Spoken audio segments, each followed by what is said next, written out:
بالله من الشيطان الرجيم. بسم الله الرحمن الرحيم. ليس عليكم جناح أن تبتغوا فضلا من ربكم فإذا أفضتم من عرفات فاذكروا الله عند المشعر الحرام واذكروه كما هداكم وإن كنتم من قبله لمن الضالين ثم أفيضوا من حيث أفاض الناس واستغفروا الله إن الله غفور رحيم. فإذا قضيتم مناسككم فاذكروا الله كذكركم آباءكم أو أشد ذكرا فمن الناس من يقول ربنا آتنا في الدنيا وما له في الآخرة من خلاق ومنهم من يقول ربنا آتنا في الدنيا حسنة وفي الآخرة حسنة وقنا عذاب النار أولئك لهم نصيب مما كسبوا والله سريع الحساب. واذكروا الله في أيام معدودات فمن تعجل في يومين فلا إثم عليه ومن تأخر فلا إثم عليه لمن اتقى واتقوا الله واعلموا أنكم إليه تحشرون. صدق الله العظيم.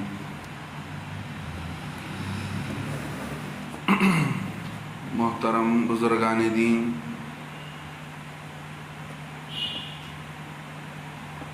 پچھلے مجلس میں آپ حضرات کے سامنے حج کے متعلق اور عمرے کے متعلق کئی ساری باتیں آئیں. اللہ رب العزت نے حج و عمرے کو پورے طور پر ادا کرنے کا حکم دیا ہے کہ حج اور عمرہ جب شروع ہو جائے تو اسے آدھے میں چھوڑ کر ختم نہیں کر لینا ہے، اور حج کو جو لوگ نکلے ہیں وہ صرف عمرہ کر کے واپس نہیں لوٹنا ہے. اللہ نے بتا دیا کہ ایسا پچھلے زمانے کے لوگ کرتے تھے، حج کے لیے نکلتے تو راستے میں کوئی دشواری پیش آتی تو عمرہ کر کے واپس آ جاتے. پورے طور پر آخر تک آدمی کو کوشش کرنا چاہیے کہ آدمی کسی بھی طرح حج کے اعمال کو پورا کرے. ہاں، اگر راستے میں کوئی ایسی بیماری آ گئی جس کی وجہ سے آدمی جا نہیں سکتا ہے، جائے گا تو اس کے جان کو خطرہ ہے، کسی دشمن نے راستہ روک لیا ہے، تو ایسی صورت میں آدمی حدود حرم کے اندر قربانی دے گا. قربانی دینے کے بعد اس کا احرام کھل جائے گا. آگے اللہ رب العزت نے بتایا قربانی دینے کے بعد آدمی حلق کرے گا، سر مڈائے گا اور اس کا احرام کھل جائے گا. اللہ نے بتایا کہ جب تک جانور قربانی کی جگہ کو نہیں پہنچتا ہے تب تک تمہیں سر مڈانا نہیں چاہیے، بلکہ قربانی کے بعد ہی تم اپنے سر کو مڈاؤ گے. اب آگے اللہ نے بتایا کہ پھر اگر حج کے اعمال کرتے ہوئے کوئی بیمار ہے یا کوئی سر میں کوئی تکلیف ایسی پہنچ گئی کہ جس کی وجہ سے سر کے بال کاٹنے پڑے، بیمار ایسا تھا کہ جس کی وجہ سے آدمی کو ممنوعات احرام یعنی احرام کی حالت میں جن چیزوں کی پابندی لگائی جاتی ہے اس کی پابندی نہیں ہو سکی، تو ایسی صورت میں اللہ نے بتایا کہ 3 شکل ہے. ایک شکل یہ ہے کہ آدمی 3 روزے رکھے، یا جو ہے 6 مسکینوں کو کھانا کھلائے، یا ایک جانور کی قربانی کرے. اب اللہ رب العزت آگے بتاتے ہیں کہ جب تم راستے کے بارے میں تم مطمئن ہو گئے کہ راستہ صحیح ہے اور میں حج کر سکتا ہوں، تو اب تم اپنے پر بھروسہ کر کے، اللہ پر بھروسہ کر کے ساز و سامان لے کر چلتے ہو، تو ایسی صورت میں حج تمتع کی بات بتائی گئی کہ 3 قسم کے حج ہیں، ایک حج تمتع ہے اور ایک حج قران ہے اور اسی طرح ایک حج افراد ہے۔ حج تمتع آدمی احرام کے ساتھ یہاں سے چلتا ہے، عمرے کی نیت سے عمرہ کرنے کے بعد احرام نکال دیتا ہے، پھر حج کے دن شروع ہوتے وقت حج کا احرام باندھ کر حج کی نیت کر کے چلتا ہے، یہ حج تمتع ہے۔ حج قران یہ ہے کہ یہیں سے آدمی احرام باندھتا ہے اور عمرے کی نیت بھی اسی احرام میں حج کی بھی نیت کر لیتا ہے، تو دونوں جا کر اسے ایک ہی احرام میں کرنا پڑتا ہے، یہ حج قران ہے۔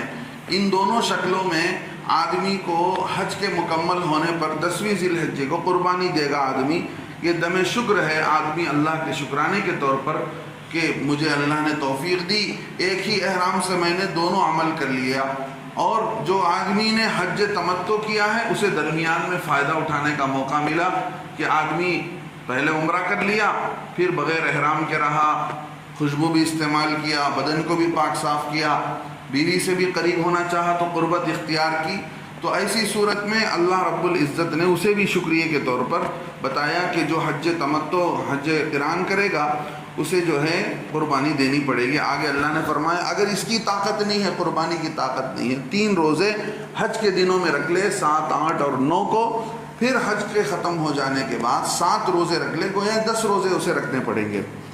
آگے اللہ رب العزت نے بتایا کہ یہ ان لوگوں کے لیے ہے جو مسجد حرام کے آس پاس میں جن کا گھر نہیں ہے، جو لوگ باہر گاؤں سے آئے ہیں، دنیا کے مختلف حصوں سے آئے ہیں، ان کے لیے۔ ہاں اگر جو آدمی مسجد حرام کے قریب میں ہے، مکے سے قریب میں رہتا ہے، میقات کے اندر رہتا ہے، حرم کے اندر رہتا ہے، تو اس آدمی کے لیے کیا ہے، صرف حج کرے گا، عمرہ نہیں کرے گا، اور اس پر قربانی بھی نہیں ہے۔ آگے اللہ رب العزت نے بتایا کہ دیکھو حج کے مشہور مہینے ہیں، انہی دنوں میں حج کیا جائے گا، لہذا جو حج کی نیت سے چلا ہے تو وہ فلا رفثا، وہ بے حیائی کے کام نہیں کر سکتا، مطلب یہ ہے کہ بیوی سے قریب نہیں ہو سکتا، ولا فسوقا، اور گناہ کے کام نہیں کر سکتا، اور جھگڑا بھی نہیں کرے گا حج کے درمیان میں۔ اور جو کچھ آدمی نیک کام کرتا ہے اللہ اس کو جانتے ہیں، اور بہترین توشہ آخرت کا توشہ ہے، لیکن دنیا کے اعتبار سے بھی آدمی کو سفر میں کچھ کھانا پینا پیسے لے کر جانا چاہیے، اللہ کے بھروسے کے نام پر جا کر وہاں لوگوں سے بھیک نہیں مانگنا ہے، بلکہ اپنے سفر کا پورا خرچ لے کر جانا ہے۔ آگے اللہ رب العزت بتاتے ہیں لیس علیکم جناح، تم پر کوئی گناہ نہیں ہے، ان تبتغوا فضلا من ربکم، کہ تم تلاش کرو روزی کو، مہربانی کو اپنے رب، تمہارے رب کے طرف سے، اللہ کے طرف سے اگر تمہارے لیے کوئی روزی کا انتظام ہو جاتا ہے، نہیں بلکہ آدمی حج کے دوران تجارت کر سکتا ہے کہ نہیں، یہاں یہ بات بتائی گئی ہے۔ ایک بات تو یہ ہے کہ اس زمانے میں لوگ حج کے زمانے میں حضرت عمر رضی اللہ عنہ سے کسی نے پوچھا کہ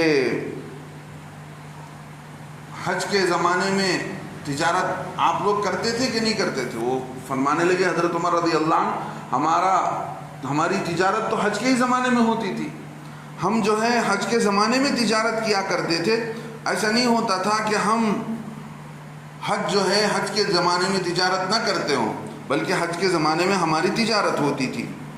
اب یہ شبہ ہونے لگا کہ دیکھو اب حج ایک عمل ہے، تو حج کے عمل کے ساتھ کیسے کاروبار کیا جائے گا، کیسے تجارت کی جائے گی؟ تو ایک بات سمجھ لینا چاہیے کہ حج تو اصل مقصود ہے، کوئی بھی آدمی حج کو جاتا ہے تو کاروبار کرنے کی نیت سے نہیں جاتا ہے، بلکہ حج کرنے ہی کی نیت سے جاتا ہے، کاروبار کو سائڈ سے کر لیتا ہے۔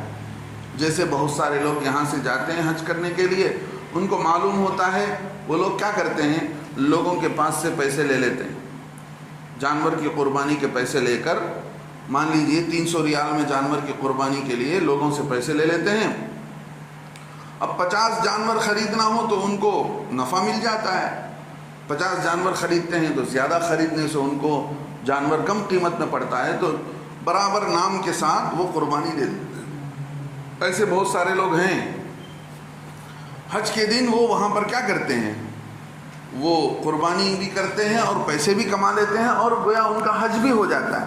حج ایسا ہوتا ہے کہ وہ عرفات میں بھی ٹھہرتے ہیں، مزدلفہ میں بھی ان کا ٹھہرنا ہوتا ہے، مینا میں بھی وہ ٹھہرتے ہیں، درمیان میں اس طرح کر لیتے ہیں۔ حضرت ابن عمر رضی اللہ عنہ سے ایک شخص نے پوچھا، ایک شخص حج کو نکلتا ہے اور جو ہے ساتھ میں تجارت بھی کرتا ہے تو اس کے بارے میں کیا حکم ہے؟ حضرت عبداللہ ابن عمر، حضرت عمر رضی اللہ عنہ کے فرزند، تو فرمایا انہوں نے یہ آیت پڑھی، قرآن کی آیت پڑھ کر سنائی کہ دیکھو لیس علیکم جناح ان تبتغوا فضلا من ربکم، روزی تلاش کرنے میں حج کے زمانے میں اللہ نے بتا دیا ہے کہ کوئی گناہ نہیں ہے۔ آدمی حج کرتے ہوئے کوئی کاروبار کر لے تو کر سکتا ہے، اس کے عمل میں کوئی فرق آنے والا نہیں ہے اس کے حج کے اندر، اور ثواب میں بھی کوئی کمی نہیں کی جائے گی۔ ایک روایت ہے مسند احمد کی، اللہ کے نبی صلی اللہ علیہ وسلم سے پوچھا گیا، حضرت عبداللہ ابن عمر فرماتے ہیں کہ ایک آدمی نے آ کر پوچھا، اللہ کے نبی علیہ السلام ہم حج کے زمانے میں جانور کو کرائے پر دیتے ہیں؟ حج کے زمانے میں آج کل تو بس ہیں، مکے سے مینا کے لیے بس ہے، مینا سے عرفات کے لیے بس ہے حاجیوں کو جانے کے لیے، اس زمانے میں جانور کرائے پر دیے جاتے تھے۔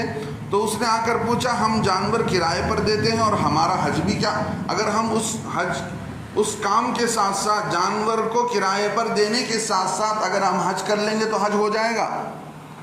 آپ نے فرمایا، اللہ کے نبی علیہ السلام نے فرمایا، تم کعبۃ اللہ شریف کے طواف نہیں کرتے ہو، تم عرفات میں نہیں ٹھہرے ہو، اور تم مزدلفہ میں قیام نہیں کیے، پھر جا کر تم نے قربانی نہیں دی، تم نے طواف نہیں کیا، حج کا طواف، حج کی سعی نہیں کیا۔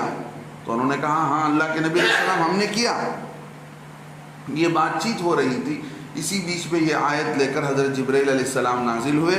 اللہ رب العزت نے بتا دیا کہ لوگ تم حاجی ہو، تمہارا حج ہو گیا ہے، لہذا اللہ فرماتے ہیں لیس علیکم جناح ان تبتغوا فضلا من ربکم، کچھ گناہ نہیں ہے تم پر کہ تلاش کرو فضل اپنے رب کا۔ فضل یہاں پر مہربانی، یہاں پر روزی کے معنی میں ہے کہ آدمی حج کے زمانے میں کوئی روزی حج کے ساتھ ساتھ کوئی روزی کرنا چاہے تو تجارت کرنا چاہے کر سکتا ہے۔ آگے اللہ فرماتے ہیں فَإِذَا أَفَضْتُم مِّنْ عَرَفَاتٍ، پھر جب تم طواف کے لیے لوٹو عرفات سے، اب عرفے سے آدمی لوٹتا ہے تو لوٹتا ہے وہ راستے میں رات پڑتی ہے تو مزدلفہ میں قیام کرتا ہے، پھر آگے چل کر وہ جو ہے اپنے حج کے اعمال پورا کر کے حج کا طواف کرتا ہے، حج کی سعی کرتا ہے۔ اللہ فرماتے ہیں فَإِذَا أَفَضْتُم مِّنْ عَرَفَاتٍ، جب تم لوٹو عرفات سے یعنی حج کے اعمال کے لیے، حج کے طواف اور سعی کے لیے، فَاذْكُرُوا اللَّهَ عِنْدَ الْمَشْعَرِ الْحَرَامِ، تو تم اللہ کا ذکر کرو مشعر الحرام کے پاس۔ مشعر الحرام اس زمانے میں ایک پہاڑ تھا، آج وہاں جو ہے ایک مشعر الحرام کے نام سے ایک مسجد بنا دی گئی ہے۔ مینا عرفہ کے اندر بھی ایک مسجد بنا دی گئی ہے، مسجد نمرہ کے نام سے، لوگ مسجد میں قیام کرتے ہیں، گرمی کے ایام ہوتے ہیں، پورا دن اے سی کا ہوتا ہے، پورا سال وہ مسجد بند رہتی ہے، صرف عرفے کے دن کھلتی ہے۔ صرف 2 نمازیں ہوتی ہیں وہاں پر، ایک عرفے کے دن کی فجر کی نماز ہوتی ہے، پھر عرفے کے دن ظہر اور عصر ملا کر پڑھتے ہیں، تو لہذا وہ ملا کر وہاں پر پڑھنے کی وجہ سے گویا 3 نمازیں وہاں پر ہوتی ہیں، سال بھر میں وہ مسجد بند رہتی ہے، وہ عرفے کے لیے بنائی گئی ہے۔ اسی طرح ایک مسجد ہے وہاں پر مزدلفہ میں، اس مسجد کا نام ہے مشعر الحرام۔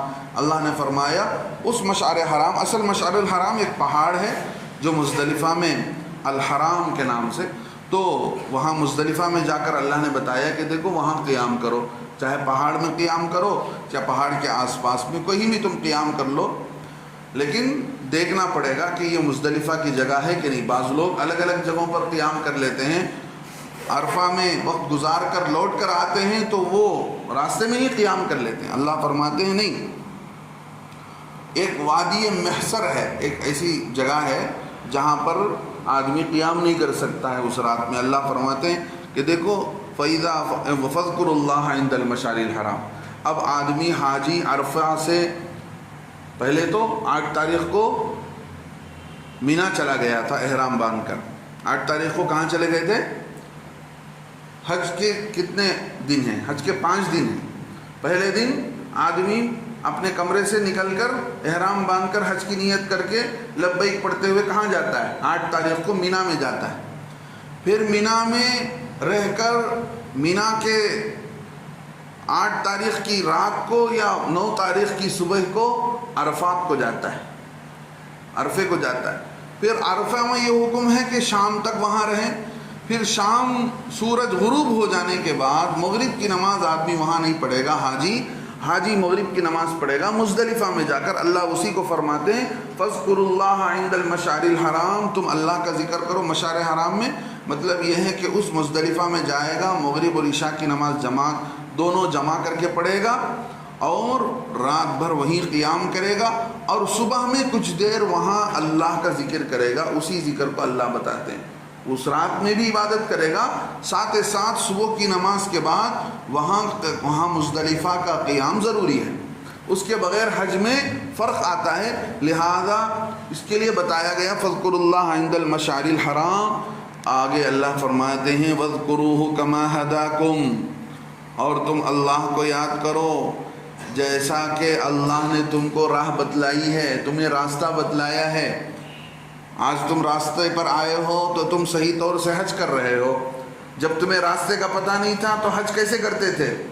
حج بھی کرتے تھے، ساتھ میں ساتھ شرکیہ کام بھی کرتے تھے، کفر بھی کرتے تھے، بتوں کی پوجا بھی کر رہے تھے. آج اللہ نے تمہیں ہدایت دی ہے، تمہیں راستہ بتایا ہے تو تمہارا حج صحیح ہوا. وَإِن كُنتُم مِّن قَبْلِهِ لَمِنَ الضَّالِّينَ. اگرچہ کہ تم اس سے پہلے لمن الضالین راہ بھٹکے ہوئے لوگوں میں تھے. تمہاری راہ الگ تھی، تمہارا راستہ الگ تھا، تم راستے سے بھٹک چکے تھے. اللہ وہی فرماتے ہیں اب اللہ کو یاد کرو.